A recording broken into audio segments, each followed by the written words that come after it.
Bismillahirrahmanirrahim. Assalamualaikum warahmatullahi wabarakatuh.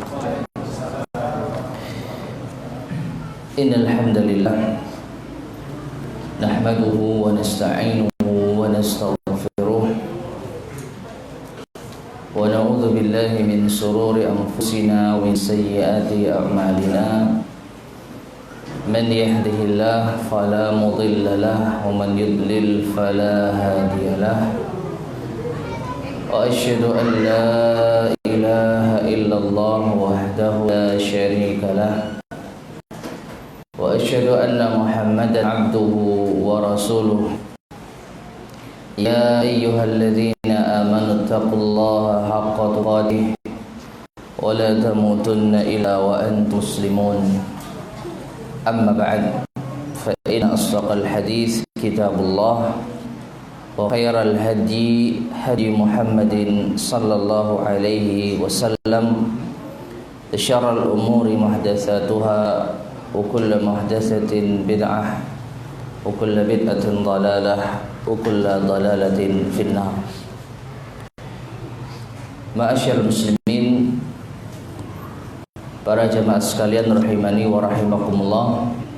Alhamdulillah, kita patut bersyukur kepada Allah Subhanahu wa taala yang telah mempertemukan kita di sore hari cerah ini dalam rangka untuk menghadiri majelis al-ilm yang semoga dengannya kita mendapatkan apa yang disabdakan oleh Nabi kita yang mulia sallallahu alaihi wasallam. Wa salaka tariqan iltamisu fihi ilman sahalallahu lahu bihi tariqan ilal jannah. Barang siapa yang menempuh suatu perjalanan untuk menuntut ilmu agama, maka Allah akan mudahkan baginya jalan menuju surga. Dan ini hendaknya jadikan sebagai niat utama setiap kita menghadiri majelis ta'lim. Ingat, langkah kita akan dipermudah menuju surganya Allah Subhanahu wa taala. Setiap kita menghadiri majelis al-ilmu, ingat bahwa dengan langkah kita menuju majelis ini, kita akan dipermudah langkahnya menuju surga. Dengan inilah kita bisa meluruskan niat kita setiap kita menghadiri majelis ta'lim, majelis al-ilmu. Terlebih ma'asyal muslimin rahimani wa rahimakumullah, pada kesempatan yang berbahagia ini kita akan mengangkat tema, yaitu mengenali ciri-ciri fisik dari Nabi yang mulia sallallahu alaihi wasallam. Tidak patut bagi seorang muslim yang mengaku cinta kepada Rasulnya, yang mengaku mengikuti sunnah Rasulnya, tetapi tidak mengetahui bagaimana sebenarnya ciri-ciri Nabi kita yang mulia sallallahu alaihi wasallam.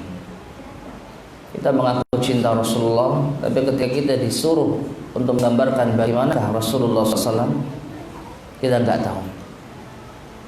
Ya, kita tidak mengetahuinya. Dan kita alhamdulillah, meskipun tidak mengenal beliau, tidak melihat beliau, kita beriman kepada beliau sallallahu alaihi wasallam. Beriman terhadap apa yang beliau bawa berupa petunjuk, berupa perintah yang kita kerjakan, berupa larangan yang kita tinggalkan. Maka ini adalah hal yang sangat luar biasa. Generasi yang tidak pernah melihat nabinya, tapi mau beriman kepada nabinya dan berpegang teguh untuk membela sunnah nabinya. Maka untuk menyempurnakan itu semua, kita telah mengenal sunnah-sunnah beliau, ajaran-ajaran beliau, adab akhlak beliau, akidah beliau. Maka kita sempurnakan dengan mengenal ciri-ciri fisik Nabi yang mulia sallallahu alaihi wasallam. Agar apa? Agar keimanan kita kepada beliau lebih sempurna. Kita bangga mengikuti manusia terbaik dari umat ini, dan kita bangga memiliki manusia yang juga memiliki mengikuti manusia yang juga memiliki sifat dan ciri-ciri fisik yang terbaik. Ya, karenanya sekali lagi perlu bagi kita untuk mengenali ciri-ciri fisik Nabi kita yang mulia sallallahu alaihi wasallam. Dan pada kesempatan ini, ma'asyiral muslimin rahimani wa rahimakumullah, kita ambilkan penjelasan tentang ciri-ciri fisik dari Nabi kita Muhammad sallallahu alaihi wasallam dalam satu hadis, dalam satu kisah. Ya, karena kalau kita lihat ciri-ciri yang digambarkan oleh para sahabat radhiyallahu ta'ala anhum, itu banyak riwayat hadisnya. Terkadang dalam satu hadis disisipi penjelasan tentang keindahan paras Nabi yang mulia SAW. Terkadang dalam hadis yang lain, riwayat yang lain, sahabat yang lain menjelaskan bagaimana ya keelokan paras Nabi, bagaimana keindahan pakaiannya Nabi SAW. Ini apa banyak dan terpisah-pisah. Namun pada kali ini kita ambil dari satu hadis, satu kisah, ya, yang dikenal dengan kisah Nabi Shallallahu Alaihi Wasallam saat singgah ke rumah wanita tua yang bernama Ummu Ma'bad. Kisah ini terjadi saat Nabi Shallallahu Alaihi Wasallam bersama para sahabat, bersama Abu Bakar As-Siddiq dan dua orang yang lainnya hijrah ke Madinah. Sebagaimana yang kita tahu, Nabi Shallallahu Alaihi Wasallam itu adalah yang paling terakhir hijrah ke kota Madinah. Terlebih dahulu sudah didahului oleh para sahabat yang lainnya. Rombongan demi rombongan sudah meninggalkan kota Makkah. Yang paling akhir Nabi kita yang mulia sallallahu alaihi wasallam. Nah, di sela-sela perjalanan itulah beliau singgah di rumah seorang wanita tua yang bernama Ummu Ma'bad. Dan sebentar lagi kisahnya akan kita baca. Namun di sini sedikit informasi, kisah ini secara singkat dibawakan oleh Syekh yaitu Muhammad Ibn Jamil Az-Zainu rahimahullah ta'ala dalam kitab Qutuf Minasyama'il Muhammadiyah, dan ini yang menjadi rujukan saya dalam kajian ini. Beliau membawakan kisah ini dengan cukup singkat, namun insyaallah sudah mencakup secara garis besar bagaimana kita bisa menggambarkan ciri-ciri fisik Nabi yang mulia sallallahu alaihi wasallam. Kita bacakan penjelasan dari beliau al-muallif yaitu Syekh Muhammad bin Jamil Zainu rahimahullahu taala. Ar-Rasul al-Mubarak sallallahu alaihi wasallam, Rasul yang berbarokah. Ar-Rasul wa Abu Bakrin wa maulah wa daliluhuma yakhrujuna min Makkah. Rasulullah sallallahu alaihi wasallam dan Abu Bakar dan budaknya Abu Bakar yang bernama Amir ibn Fuhairah dan penunjuk jalan mereka yang bernama Abdullah ibn Uraiqid. Jadi ada berapa? 4 orang. Rasulullah, Abu Bakar, Amir bin Fuhairah itu budaknya Abu Bakar, dan Abdullah ibn Uraiqid penunjuk jalan yang diupah untuk mengantarkan mereka dari kota Mekah menuju kota Madinah. Mengapa butuh penunjuk jalan? Karena jalur yang Nabi lewati bukan jalur umum. Ini ceritanya Nabi SAW ketika hijrah tidak langsung mengarah ke jalur umum, jalur utama yang biasa dilalui oleh manusia pada umumnya kalau mau pergi ke kota Madinah. Tapi Nabi memutar dari arah belakang, ya, karena Nabi SAW juga apa? Lari dari kejaran orang-orang kafir Quraisy. Dan tentu saja butuh penunjuk jalan yang mungkin lebih tahu medan, jalur alternatif bahasa kita. Kalau kita di dalam kitab-kitab sejarah, peta hijrahnya Nabi SAW Kalau kita gambarkan dengan garis ya, jalur yang umum dari Mekah ke kota Madinah, misalnya seluruh seperti ini ya. Mekah itu di selatannya Madinah, jadi Madinah di atas kalau lihat peta. Jadi Mekah, Madinah. Nah, Nabi SAW itu jalurnya seperti ini kurang lebih. Turun dulu, kemudian memutar, naik, silang, ada persimpangan, ketemu ya, persimpangan pertama. Ini gini lagi, persimpangan kedua. Jadi muter-muter. Jadi pahami ya, kurang lebih seperti itu. Jadi kalau garis lurus, ini jalur utama, Nabi begini, kayak zigzag gitu, menghindar berlama-lama di jalur utama. Jalur utama mungkin hanya sebentar saja, persimpangan. Nah, seperti itu. Nah, makanya butuh penunjuk apa? Jalan. Nah, dan penunjuk jalan saat itu dikisahkan masih beragama musyrik, masih orang musyrik, Abdullah ibnu Uraiqid. Nah, ketika mereka berempat ini yakhrujuna min Makkah, keluar dari kota Makkah, wa yamurruna fi tariqihim ilal Madinah, lalu mereka berjalan di jalur mereka menuju kota Madinah, bertemulah mereka ala khaymati imra'ati ajuzin. Mereka menjumpai kemah atau lebih tepatnya pondok rumah seorang wanita tua bernama Ummu Ma'bad. Kalau lihat di peta ini kurang lebih pertengahan. Jadi antara Mekah dan Madinah itu pertengahan. Lebih sama jarak antara Mekah ke rumahnya Ummu Ma'bad dan Ummu Ma'bad ke Madinah. Ummu Ma'bad ini nama aslinya adalah Atikah bintu Khalid al-Khuzaiyah, dari Bani Khuza'ah. Ya, Ummu Ma'bad kanat tajlisu qurbal khaymah. Saat itu Ummu Ma'bad duduk di dekat rumahnya, di depan rumahnya. Tasqi wa tut'im, sedang memberi makan dan minuman hewan peliharaannya. Biasanya apa yang dipelihara? Ayam, bebek, kambing biasanya. Ya, kambing. Fayas'alunaha lahman wa tamran liyashtaru minha.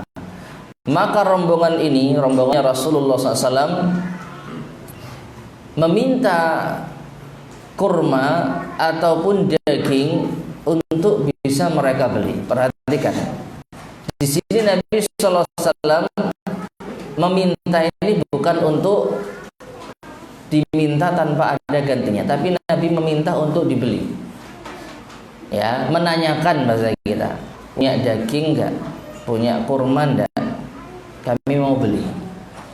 Karena saat itu ceritanya perbekalan rombongan sudah hampir habis. Jadi mereka kelaparan dan kehausan. Nah, jadi untuk apa? Dibeli, bukan meminta. Falam yajidu indaha syai'an. Tapi ternyata mereka tidak menjumpai sesuatu pun juga. Ummu Ma'bad, wanita tua, miskin, tidak punya kurma, tidak punya apa? Daging. Ya, yanzuru Rasulullah sallallahu alaihi wasallam ila syatin fi janibil khaybah. Namun ternyata pandangan Nabi sallallahu alaihi wasallam tertuju ke tepi dari rumah tersebut. Ya, melihat apa? Melihat ada seekor kambing. Nah ini, ila syatin fi janibil khaybah. Ada kambing di tepi rumah. Ba'da an nafada zaduhum wajau, dalam keadaan kondisinya sudah lapar dan kehabisan bekal. Kira-kira ketika Nabi SAW melihat ke arah kambing itu, mau diapakan kambingnya? Nabi bertanya, "Ma hadhihi syah ya Ummu Ma'bad?" Ini kambing apa wahai Ummu Ma'bad? Kira-kira bagaimana kambing ini wahai Ummu Ma'bad? Kira-kira mau diapakan? Mau jawab di sini? Kira-kira mau diapakan? Dibeli? Dibeli. Habis dibeli disembelih. Perah susunya. Nah, ini. Kita baca. Kata Ummu Ma'bad pemilik kambing tersebut, syatun khalafahal juhdu anil ghanam. Ini kambing yang sudah sangat kurus, yang sudah sangat lemah di antara kambing-kambing yang ada. Ini bahasa singkatnya. Tapi kalau kita melihat teks secara letterlek, khalafahal juhdu, karena lemah dia tertinggal dari kambing yang lainnya. Maknanya Ummu Ma'bad ini masih punya kambing yang lain, tapi sedang dibawa suaminya untuk apa? Untuk digembalakan. Tetapi karena saking lemahnya, kambing ini nggak bisa jalan, sempoyongan tertinggal. Bisa diperah susunya? Hah? Jadi kambingnya sudah sangat lemah, wis nggak bisa jalan untuk digembalakan. Yang lain masih bisa jalan untuk digembalakan. Khalafahal juhdu anil ghanam. Kambing ini saking lemahnya tertinggal dia dari kambing yang lainnya. Nah, Rasulullah SAW bertanya, hal biha min laban? Apakah kambing ini memiliki air susu? Ya, sudah kelihatan lemah tapi Nabi tanya.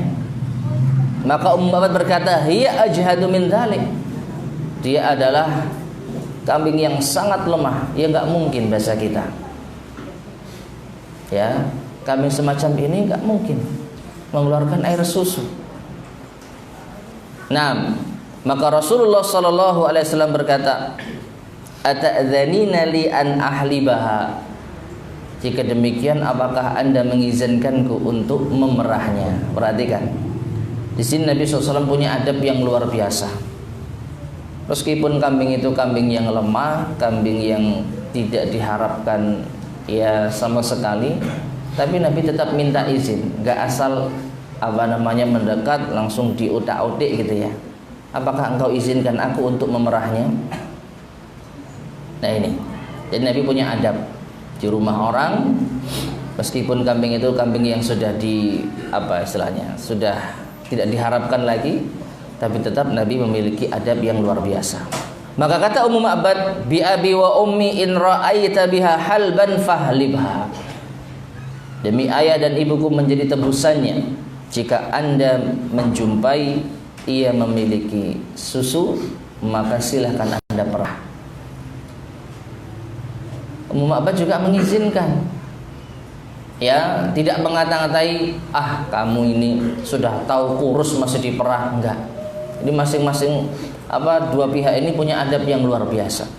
Dan para ulama menjelaskan, kata-kata bi abi wa ummi ini kata-kata yang hanya diucapkan kepada orang yang sudah sangat akrab sebenarnya. Enggak sembarangan orang itu mengatakan bi abi wa ummi, karena maknanya apa? Demi ayah dan ibuku menjadi tebusannya. Ya, ungkapan dalam bahasa Arab yang biasa disampaikan kepada orang yang sudah dikenal lama, akrab. Jadi berani menjadikan dirinya jadi tebusan. Sedangkan Ummu Ma'bad baru saja bertemu dengan Rasulullah, baru saja kenal dengan Rasulullah, dan belum tahu saat itu kalau beliau ini adalah Nabi, utusan Allah. Bahkan namanya saja nggak tahu. Ada orang asing bertamu butuh bekal, ya, lalu tuan rumah nggak punya apa-apa, minta izin, diizinkan. Tapi karena Nabi melihat, karena Ummu Ma'bad melihat sosok Nabi yang nanti akan diceritakan, makanya ini menunjukkan apa? Keistimewaan Nabi SAW. Ya, jadi orang yang baru kenal dengan beliau serasa akrab, nyaman. Makanya Ummu Ma'bad berani menjadikan dirinya sebagai tebusan. Ya, fahlibha, silakan kalau Anda menjumpai kambing ini memiliki air susu, silakan diperah. Maka Ar-Rasul sallallahu alaihi wasallam yad'u syah, Rasul pun memanggil atau mengambil kambing tersebut. Fayamsahu biyadihi dar'aha, lalu bagian yang akan diperah itu diusap oleh tangan beliau yang barokah. fayusammillaha jalla thana'uhu, lalu menyebut nama Allah, bismillah. Wa yad'u li ummi ma'bad fi syatiha, lalu mendoakan kebaikan bagi pemilik kambing ini, mendoakan kebaikan bagi Ummu Ma'bad pada kambingnya.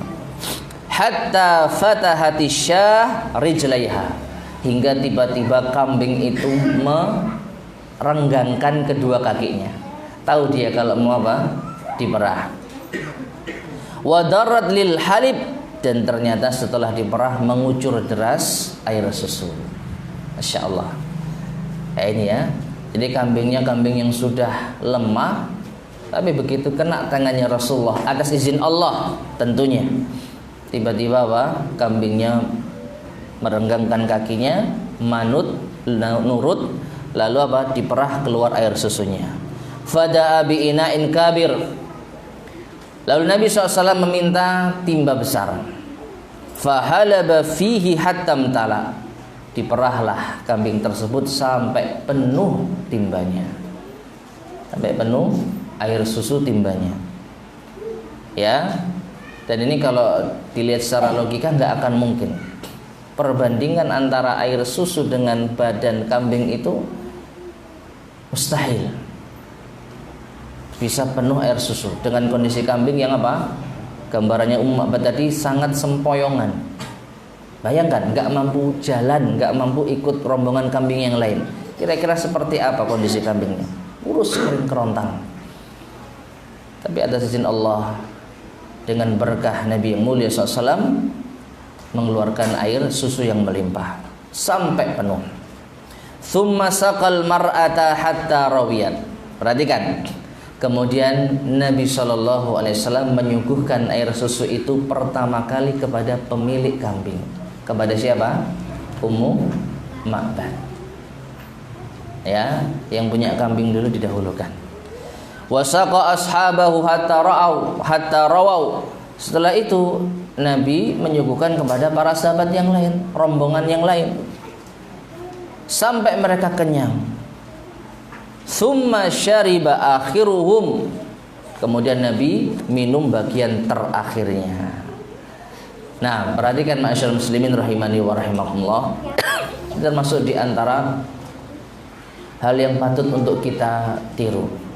Bayangkan seorang nabi, seorang pemimpin, tapi tidak segan-segan untuk melayani umat. Ya, menyuguhkan makanan, minuman kepada pemilik kambing, kepada para sahabatnya. Justru Nabi sendiri yang bagian akhir. Ini perlu kita teladani.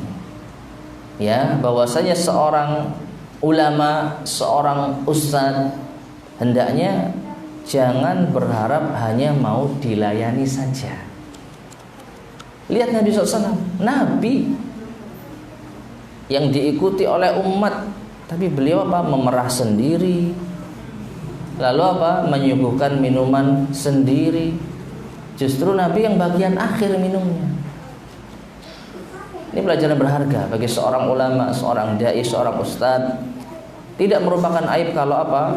Ikut melayani umat, ikut bantu-membantu, bahu-membahu dalam urusan-urusan yang nampaknya sepele, kerja bakti dan semisalnya. Ikut angkat-angkat ini, ikut angkat-angkat itu. Meskipun kebanyakan Ustaz jangan Ustaz, kan begitu. Ini baik juga. Para mad'u, para jamaah menghormati ustadznya, tapi ustadznya juga jangan terlalu mengharapkan pelayanan. Nabi SAW perhatikan, beliau sendiri yang memerah dengan tangannya. Beliau cuma minta ambilkan timba. Nah ini, jadi ini luar biasa ya, bagaimana rendah dirinya Nabi kita yang mulia sallallahu alaihi wasallam. Nah, kemudian summa halaba fil ina'i marratan tsaniyah. Kemudian beliau Nabi SAW memerah lagi untuk kedua kalinya. Jadi perahan yang pertama sudah habis, satu timba penuh habis orang berapa? 5. Ya kita nggak tahu berapa liternya. Yang jelas satu timba itu besar. Apalagi dikatakan di sini ina'in kabir, timba yang besar, bejana yang besar. Nah, ini saking hausnya dan saking laparnya habis. Diperahlah kedua kalinya. Hatta mala al ina, juga sampai penuh. Jadi 2 timba penuh hasil perahan kambing yang sudah sempoyongan tadi. Tsumma tarakahu indaha, lalu ditinggalkanlah timba yang kedua tadi, enggak dibawa Nabi. Jadi disisakan untuk siapa? Ummu Ma'bad. Nabi sudah cukup, rombongan sudah cukup kenyang, melanjutkan perjalanan. Nanti gimana? Nanti urusan nanti. Inilah tawakalnya Rasulullah SAW dan para sahabatnya. Ya, nanti urusan nanti. Mungkin ketemu apa di jalan. Ya, yang jelas nggak ada warung di zaman itu. Nah, kita banyak warung, kita masih banyak mengeluh gitu ya. Nanti kita makan apa? Bismillah. Ya, dan kita sedang dalam keadaan aman. Nabi SAW sedang dikejar-kejar, kehabisan bekal. Sudah dapat bekal? Sudah cukup? Ya cukup. Nanti jalan, tawakal, bismillah. Perkara nanti lapar, Allah tidak akan menyanyiakannya. Maka susu perahan yang kedua ditinggal di rumah Ummu Ma'bad. Kemudian Nabi SAW membayatnya. Ya, jadi sudah diberitahu kalau beliau itu adalah Rasul. Wartahalu anha, lalu melanjutkan perjalanannya. Nah, wa ba'da qalil, tidak lama setelah itu, ata zaujul mar'ah, datanglah suami dari wanita tersebut. Siapa namanya? Siapa nama suaminya? Abu Ma'bad. Ya kan? Nah, Abu Ma'bad, saya juga nggak tahu nama aslinya siapa. Yang jelas Ummu Ma'bad, ibunya Ma'bad, suaminya ya abinya Ma'bad. Nam, yasuku a'nuzan ijafan yatamayalna minad dha'af. Suaminya ini Abu Ma'bad pulang membawa beberapa ekor kambing yang kurus-kurus dan jalannya juga sudah sempoyongan, karena saking lemahnya. Ini menunjukkan isyarat apa? Gagal dalam apa? Mengembalakan. Ya, kalau kenyang harusnya jalannya tegap. Ini apa disebutkan di sini? Yatamayalna minad dha'af. Jalannya miring, sempoyongan karena saking lemahnya. Berarti kemungkinan makan nggak banyak atau nggak dapat makanan. Tapi lihat Abu Ma'bad berusaha. Ya, rezeki itu dicari. Kambingnya dibawa untuk mengembala. Dapat nggak dapat itu urusan nanti. Yang penting berusaha. Dapat sedikit diterima, dapat banyak alhamdulillah. Dan ternyata ini nampaknya dapat sedikit. Terbukti dari apa? Jalannya masih miring. Berarti masih apa? Lemah. Kalau orang habis makan itu apa? Kuat ya. Nah ini. Fayara Abu Ma'bad al-laban. Lalu Abu Ma'bad pun melihat kok ada air apa? Susu. Ada air susu. Abu Ma'bad pun ta'ajub. Min aina laki hadzal laban ya Ummu Ma'bad? Dari mana Anda mendapatkan air susu ini wahai Ummu Ma'bad istriku? Wasyahu azib. Sedangkan kambing yang tertinggal ini kambing yang apa ya? Jomblo. Jomblo itu apa? Kambing ini sebenarnya kambing yang belum pernah menikah dan tidak sedang melahirkan, tidak habis melahirkan. Azib, ya azib itu bujang, jomblo kalau bahasa Indonesianya. Ya, al-ghanamu ba'idatun wa lam tahmil. Kambing ini kambing yang tidak hamil dan juga belum pernah menikah dan tidak habis melahirkan. Secara teori nggak mungkin mengeluarkan apa? Air susu. Ditambah lagi kurus, kering, kerontang, sampai-sampai nggak bisa ikut rombongan kambing yang lain untuk digembalakan. Jadi Abu Ma'bad meringat ini bukan kambing dari kita ini, bukan air susu dari kambing kita ini. Ya, hiyal wala haluba fil bait. Mustahil dia bisa mengeluarkan air susu. Sedangkan seingat saya di rumah kita nggak punya persediaan air susu. Dari mana ini? Maka Ummu Ma'bad bercerita, la wallah, demi Allah, innahu marra bina rajulun mubarak. Sesungguhnya baru saja mampir ke tempat kita seorang lelaki yang diberkahi. Jadi Ummu Ma'bad meskipun cuma singkat berkenalan dengan Nabi SAW, tapi cukup menyimpulkan bahwa laki-laki ini berbarokah. Rajulun mubarak min halihi kadza wa kadza, keadaannya tadi seperti ini dan seperti ini. Maka Abu Ma'bad bertanya, sifili ya Ummu Ma'bad, sifihili ya Ummu Ma'bad, coba sifatkan kepadaku bagaimana ciri-ciri orang yang berbarokah tersebut. Nah, di sini ma'asyiral muslimin rahimani wa rahimakumullah, barulah Ummu Ma'bad bercerita secara rinci dan detail tentang sifat fisik dari Nabi yang mulia sallallahu alaihi wasallam. Dan ini inti kajian kita. Perhatikan. Kata Ummu Ma'bad, "Ra'aitu rajulan zahiral wadha'ah." Saya melihat seorang lelaki yang sangat bercahaya. Sangat bercahaya. Bukan karena disenteri ya. Kalau disenteri tahu kita. Meskipun nggak kelihatan senternya, kelihatan orang itu bercahaya.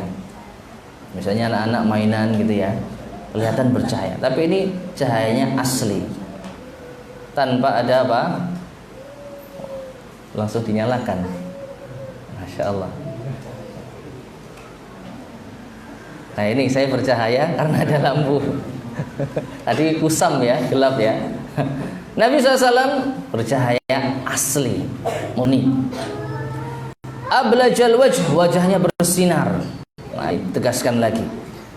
Jadi kalau melihat Nabi itu enggak kusam, ya. Tapi apa, bersinar, bercahaya. Lam tu'ibahu nuhlatun wa lam tuzir bihi saqlatun. Yang intinya maknanya beliau ini tidak kurus tapi juga tidak gemuk. Lam tu'ib, nuhlah. Nahil, kurus, tidak membuat dia lelah. Jalannya semboyangan, tidak. Lam tuzir bihi saqlatun, dan juga gemuk tidak menghalangi beliau untuk apa? Untuk berjalan. Intinya beliau proporsional, ramping, tidak kurus dan tidak apa? Gemuk. Wasimun qasimun, beliau ini orang yang tampan. Nabi SAW orang yang tampan.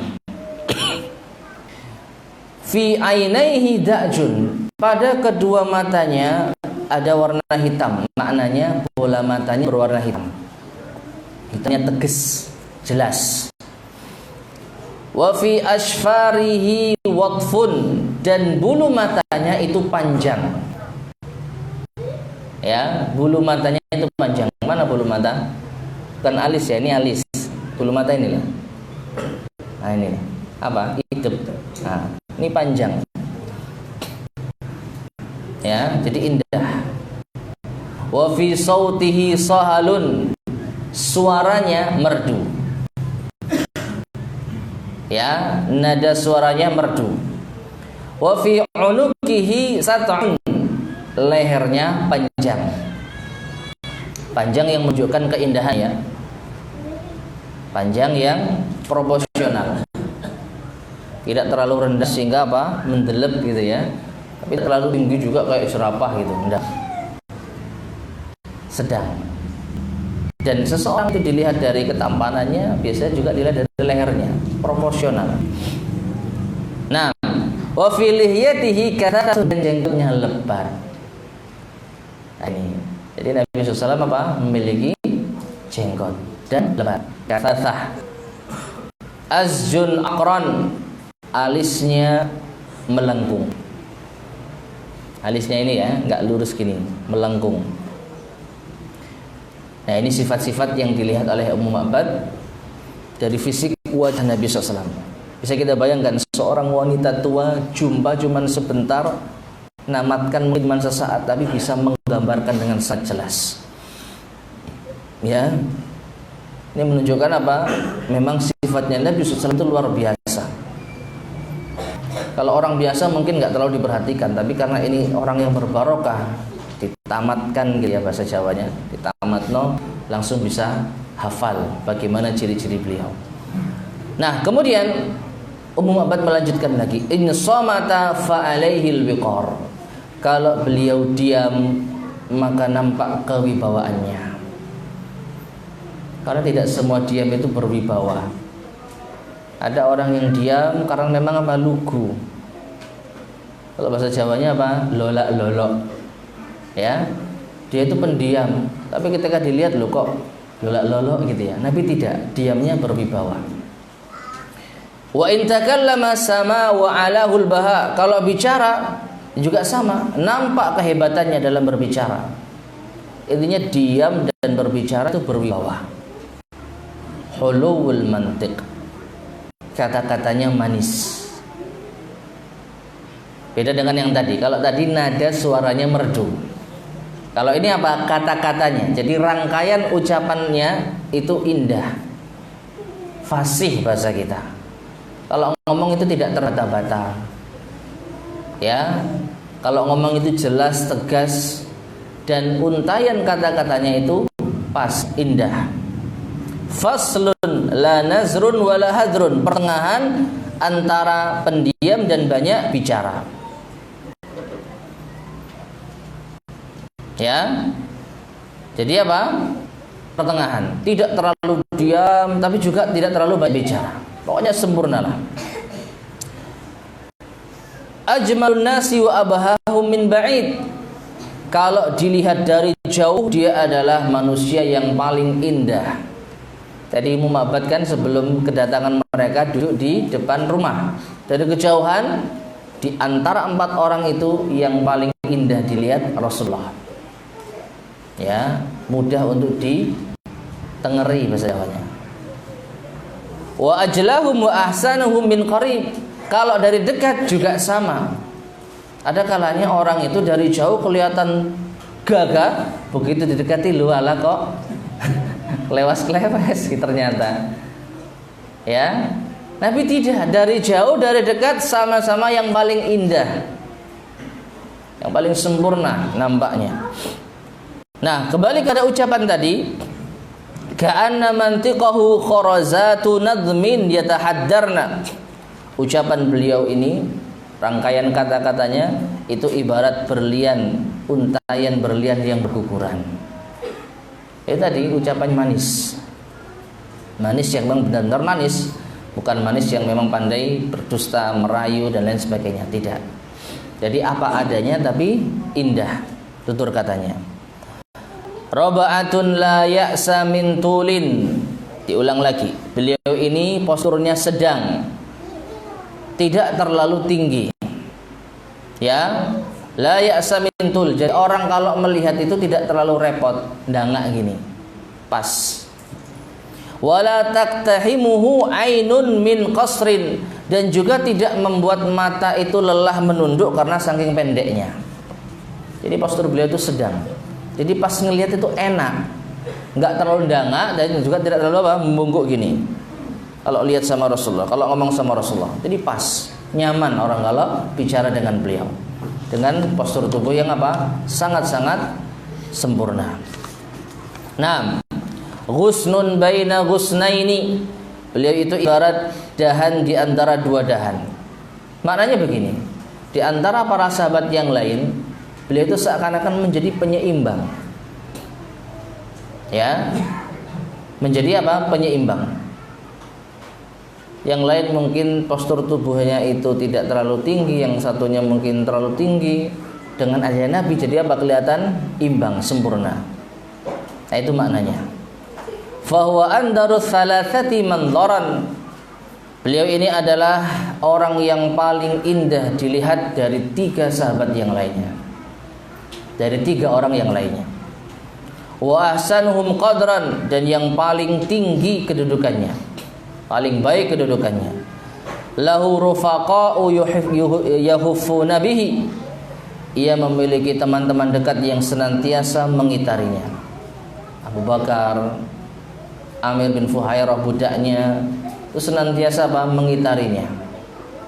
In qala ansatu liqaulihi. Kalau beliau bicara, yang lain diam mendengarkan ucapannya. Wa in amara tabadaru li amrihi. Kalau dia memerintahkan, maka yang lain mengerjakan perintahnya. Mahsyudun mahfud. beliau adalah orang yang dikelilingi oleh manusia yang lainnya. Artinya manusia berkumpul di kelilingnya. La abisa wala mufannad. Beliau ini bukan orang yang pemurung, tapi juga bukan orang yang cerewet. Jadi apa? Pertengahan. Nah, di sini ma'asyarul muslimin rahimani wa rahimakumullah, paling tidak kita bisa menggambarkan betapa sempurnanya sosok fisik dari Nabi yang mulia sallallahu alaihi wasallam. Dan saya yakin demi Allah belum pernah kita melihat orang yang seperti ini, yang sempurna seperti ini. Ya, siapapun orang yang kita anggap terbaik yang pernah kita lihat pasti punya kekurangan. Orang ini masya Allah bicaranya luar biasa, tapi ternyata sayang dia begini, misalnya. Ya, jadi orang-orang yang mungkin kita anggap paling sempurna yang pernah kita lihat pasti punya kekurangan. Nabi tidak ada kekurangannya, sempurna. Maka di sini kita akan semakin tumbuh kecintaan kita. Nabi kita yang kita ikuti akidahnya, akhlaknya, ibadahnya, dakwahnya ternyata memiliki tubuh fisik yang sangat sempurna. Maka kita perlu berbangga. Tapi kita bukan orang yang buruk fisiknya, tapi kita sempurna fisiknya. Nah, setelah menjelaskan tentang ciri-ciri fisik Nabi yang mulia SAW, Abu Ma'bad pun berkata, huwa wallahi sahibu Quraisy alladzi dzukira lana min amrihi ma dzukira bi Makkah. Demi Allah, dia ini orang Quraisy yang sedang diperbincangkan, yang sampai ke telinga kita dan sampai diperbincangkan di kota Mekah. Nah ini, walaqad hamamtu an ashabahu, kata Abu Ma'bad, sungguh aku bertekad untuk bisa menyertainya. Wala af'alanna in wajadtu ila dzalika sabila, aku akan lakukan jika aku memiliki jalan menuju ke sana. Artinya Abu Ma'bad ini kepingin bertemu dan kepingin untuk menyertai Nabi SAW. Tapi Abu Ma'bad nggak tahu. Ya, meskipun baru saja tiba, baru saja berangkat, tapi nggak tahu mau kemana. Karena jalur yang dilalui bukan jalur utama. Jalur yang dilalui Nabi SAW bukan jalur yang biasa dilalui oleh manusia menuju ke kota Madinah. 6. Wa asbaha sautun bi Makkah 'aliyan yasma'una saut. Di pagi harinya, keesokan harinya, terdengarlah suara dari kota Mekah yang sangat keras, yang mereka mendengar suara tersebut. Bayangkan ya, posisi rumah Ummu Ma'bad tadi pertengahan antara Mekah dan Madinah, tapi mereka mendengarkan suara yang keras arahnya dari kota Mekah. Wala yadruna man sahibuhu, dan nggak tahu ini suara siapa. Yang jelas suara itu mengatakan, jazallahu rabbun nasi khaira jazaihi rafiqain qala khaymati ummi Ma'badin. Semoga Allah, Tuhannya manusia, membalas kebaikan dengan sebaik-baiknya bagi dua sahabat yang singgah di rumah Ummu Ma'bad. Ya, jadi nama Ummu Ma'bad itu apa? Disebut dalam suara yang keras tersebut. Huma nazalaha bil huda. Kedua orang tersebut yang dimaksud Rasulullah dan siapa? Abu Bakar. Singgah di rumah Ummu Ma'bad dengan membawa petunjuk. Makanya di akhir hadis tadi, sebelum pisah, dibaiat Ummu Ma'bad untuk masuk Islam. Nah ini, jadi Nabi singgah ke rumah wanita tua tersebut dengan membawa hidayah. Wahtadad bih, dan wanita itu akhirnya mendapat hidayah. Faqad faza man amsa rafiqa Muhammadin, sungguh beruntunglah orang yang menjadi sahabatnya Muhammad. Ma'asyiral muslimin rahimani wa rahimakumullah. Hadis ini hadis yang disebutkan oleh para ulama kita, hadis yang masyhur. Bahkan Ibnu Katsir mengatakan qissatu Ummi Ma'bad masyhuratun marwiyatun min turuqin yashuddu ba'daha ba'dha. Kisah Ummu Ma'bad ini masyhur dan diriwayatkan dari berbagai jalur yang saling menguatkan satu dengan yang lainnya. Artinya di sini hadis yang sudah tidak asing lagi. Hadis yang singkat, pertemuan yang cepat, tapi sangat luar biasa. Bahkan ini hadis yang paling jelas menggambarkan tentang sosok sifat fisik Nabi Shallallahu Alaihi Wasallam. Kalau yang lain terpecah-pecah, ada yang lainnya, tapi kurang lebih sudah terwakili, ya, dengan gambaran dari Ummu Ma'bad tersebut.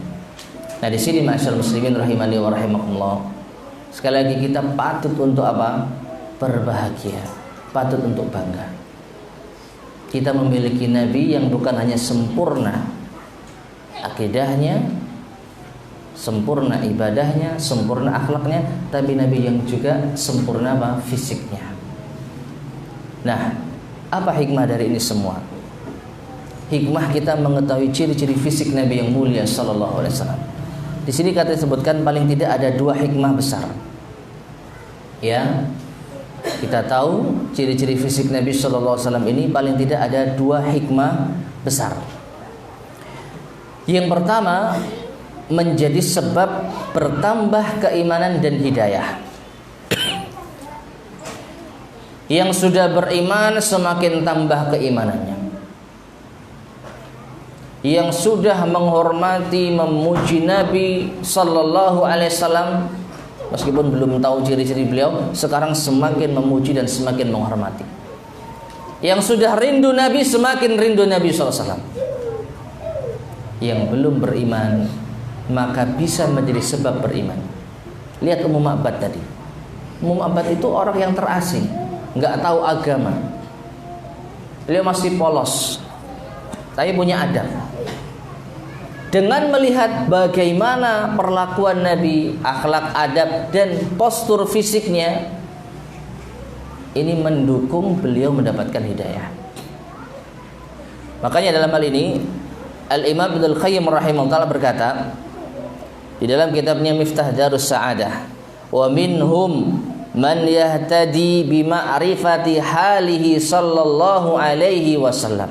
Dan di antara mereka orang-orang kafir ada yang mendapatkan hidayah dengan sekedar mengenal keadaan Nabi sallallahu alaihi wasallam.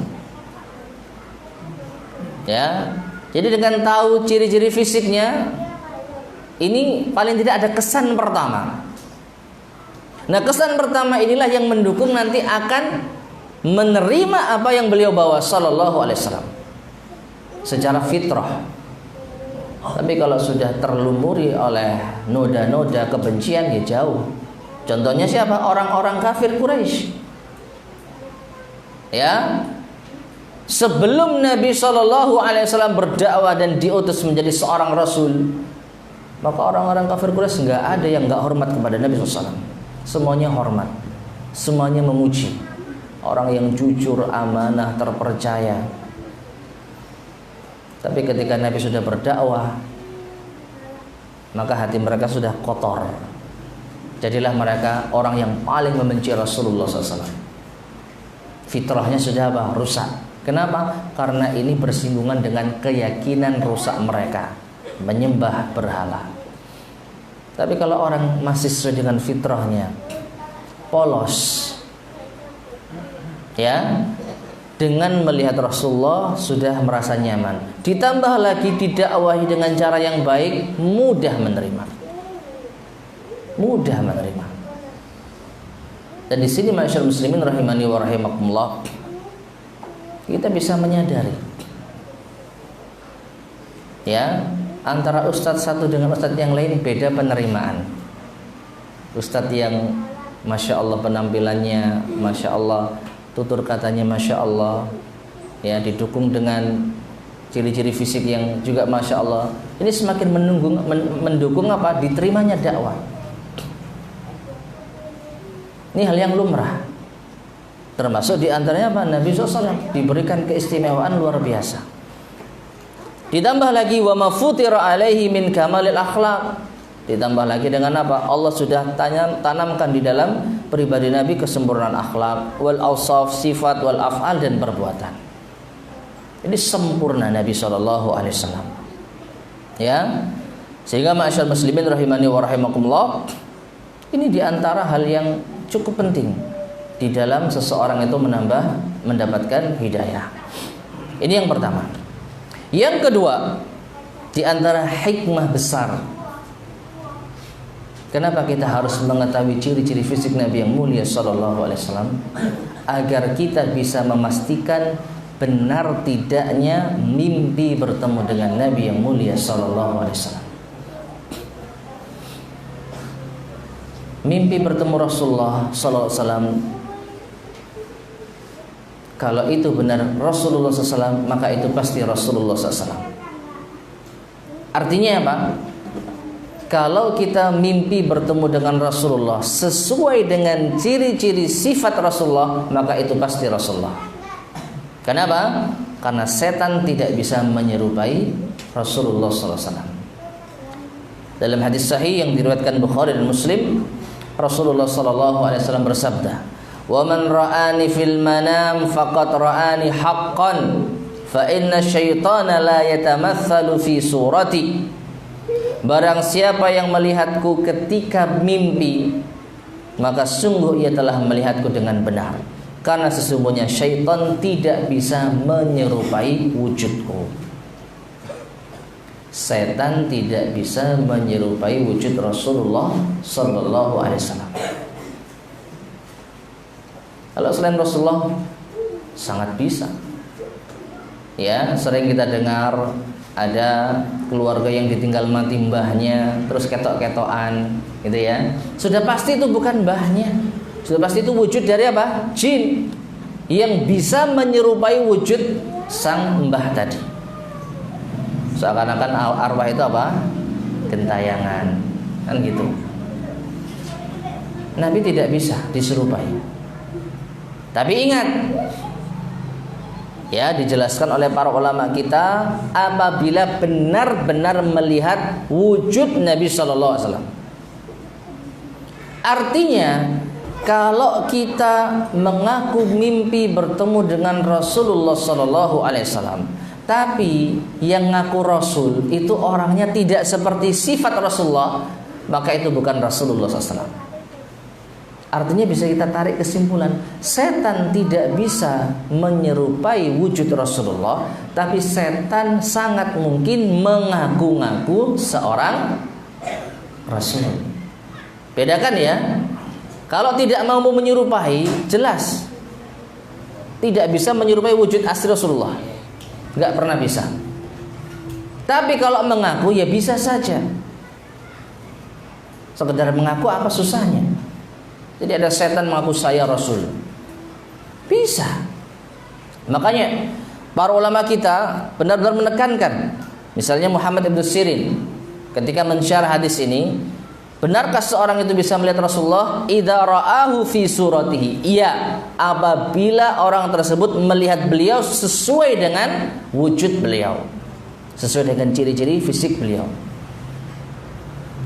Nah ini. Makanya di sisi lain Muhammad bin Sirin pernah dilaporkan seseorang yang mengaku melihat Rasulullah, tapi setelah ditanya bagaimana, apa yang kau lihat, dijelaskan ciri-cirinya, kamu tidak menjumpai Rasulullah, bukan itu Rasulullah. Ini menunjukkan apa? Setan mungkin mengaku Rasul. Dari sini maka kalau ada orang yang ngaku mimpi Rasulullah, tanyakan, yang kamu lihat itu siapa? Oh, saya melihat Rasulullah itu ternyata nggak ada jenggotnya ya. Bukan Rasulullah itu. Sifatnya Rasul tadi kata Muhammad apa? Jenggotnya lebat. Saya melihat Rasulullah, dia pesan begini. Ya, ternyata Rasul itu orangnya apa? Pendek ya. Nah, itu bukan Rasulullah. Bukan Rasulullah. Rasulullah itu proporsional. Ternyata beliau itu gelap ya kulitnya. Mungkin kayaknya beliau lagi sedih. Bukan Rasulullah. Nah, ini. Jadi ma'asyar muslimin rahimani wa rahimakumullah, mimpi bertemu Rasul dengan wujud beliau itu pasti beliau. Itu pasti beliau. Tapi kalau kita mimpi bertemu dengan orang yang mengaku Rasulullah tapi sifatnya jauh dari Rasulullah, itu bukan Rasulullah SAW. Dipastikan itu adalah setan yang mengaku-ngaku sebagai Rasulullah. Ya, dari sini maka kita tidak perlu untuk kaget kalau ada orang yang mengaku bertemu Rasulullah di dalam mimpinya. Coba kita tanyakan bagaimana ciri-ciri fisiknya, kita samakan dengan yang kita catat tadi. Sama. Alhamdulillah, ya semoga benar itu Rasulullah. Dan kalau itu benar Rasulullah, maka tidak akan mungkin memberikan pesan-pesan yang negatif, pesan-pesan berupa khurafat. Karena kebanyakan orang yang ngaku bertemu dengan Rasulullah, ujung-ujungnya apa? Saya diajari zikir ini, zikir itu, saya disuruh baca ini, baca itu, yang tidak ada tuntunnya dari Rasulullah SAW. Maka kita sangat-sangat meragukan ia bertemu dengan Rasulullah SAW. Nah ini kalau kita nggak tahu ciri-ciri fisik beliau, bagaimana kita bisa mengukur kebenaran cerita tersebut? Nah ini saudara muslimin rahimani wa rahimakumullah, ya, dua hikmah besar yang dengannya kita benar-benar bisa mengambil pelajaran dari kajian kita di sore hari ini, mengenal ciri-ciri fisik dari Nabi yang mulia sallallahu alaihi wasallam yang kita ambil dari kisah Ummu Ma'bad radhiyallahu taala anha beserta suaminya. Wallahu taala alam bissawab. Mungkin ini yang bisa kita sampaikan pada kajian kita di sore hari ini. Kurang lebihnya saya mohon maaf. Sebelum kita akhiri, mungkin ada yang tanyakan, silakan.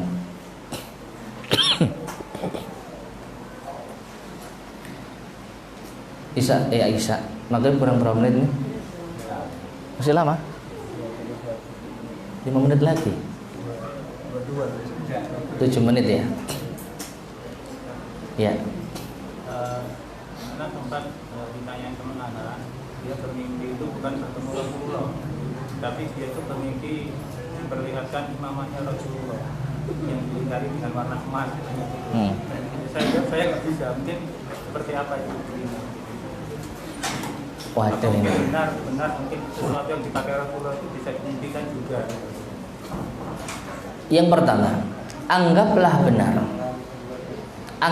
benar bahwa yang dijumpai itu imamah Rasulullah Sallallahu Alaihi Wasallam.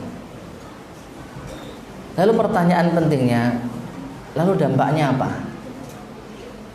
Apakah orang yang menjumpai imamah Rasulullah langsung menjadi orang mulia? Berarti harus kita hormati. Wah, berarti kamu orang yang khusus. Nah ini keyakinan seperti ini yang batil. Apalagi sekarang ini ada yang mengaku apa? Memiliki rambut. Ya, memiliki rambutnya Rasulullah SAW. Katakanlah itu benar. Lalu meskipun sangat sulit untuk dipastikan kebenarannya, yang namanya rambut itu bisa hancur. Ya, jadi ini kebanyakan dijadikan ajang untuk apa? Khurafat. Orang yang mulia yang nanti ujung-ujungnya apa? Kesyirikan. Ya. Nanti ujung-ujungnya mimpi bertemu dengan surbannya Nabi SAW. Lalu kita tanya, wah berarti kamu orang mulia nih, nomornya berapa? Lah, jadinya tanya nomor. Ya, judi kan begitu rata-rata. Jadi di sini ya nggak usah kita komentari, abaikan saja. Mau ngelihat surbannya, mau ngelihat sendalnya. Nah kita loh, kalau ke Madinah ya lihat masjidnya, ya kan? Lihat masjidnya Rasulullah SAW. Cuman lihat saja, kalau kita nggak sholat ya nggak ada artinya. Ya. Dan orang-orang yang sudah melihat Rasulullah banyak, Abu Jahal, Abu Lahab, tapi apakah mereka istimewa? Tidak. Dilihat dari mana? Iman. Makanya Rasulullah SAW bersabda, "Man batta'a amaluhu lam yusri' bihi nasabu." Orang yang lambat amalannya, nasabnya tidak bisa mempercepatnya. Punya nasab dengan Rasulullah, tapi nggak beramal, ya nggak ada artinya. Jelas Abu Jahal, Abu Lahab, Abu Talib nggak beriman, ya nggak ada artinya. Meskipun apa pamannya Rasulullah SAW sendiri. Nah ini hanya sekedar ngelihat surban, ya nggak ada artinya apa-apa. Itu kalau benar surbannya Rasulullah. Nah ini. Nah sekarang di balik itu apa sih? Setelah dia cerita apa yang terjadi, kira-kira apa? Apakah dia membanggakan dirinya? Tidak ada apa-apa, ya sudah. Jadi kita juga tidak membenarkan dan juga tidak mendustakan. Anggap aja seperti mimpi, ya, sebagai bunga tidur gitu saja. Wallahu a'lam bishawab. Ada lagi yang sampaikan? Apakah meniru ciri fisik Rasulullah itu meniru ciri fisik Rasulullah SAW apakah termasuk sunnah?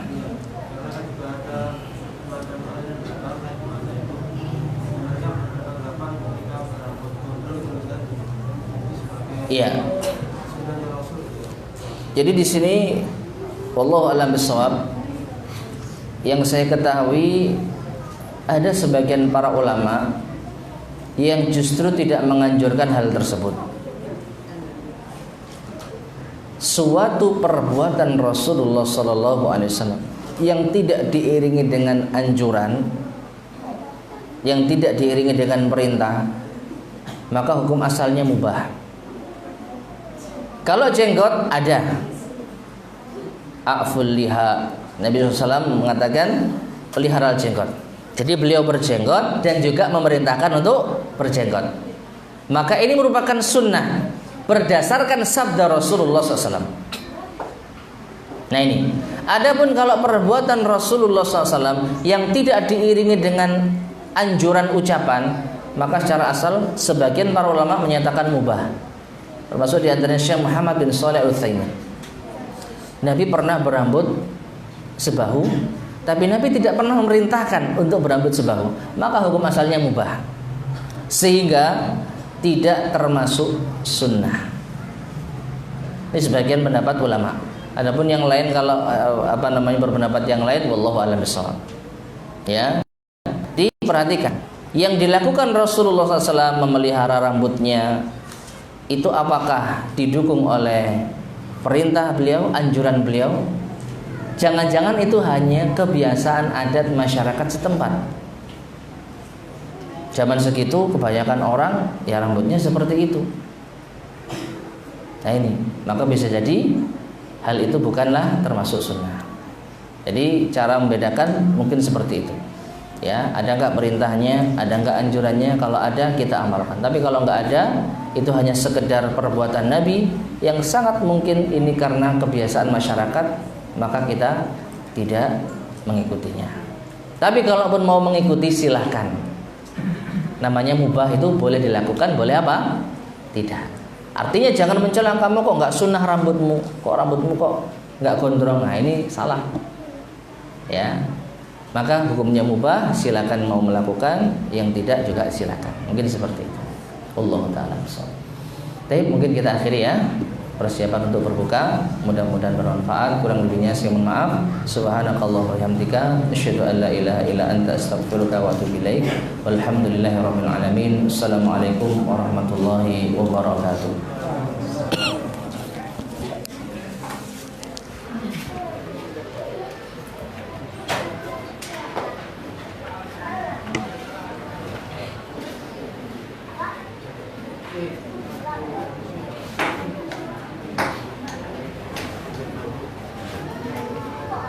Langsung lapor perempuan.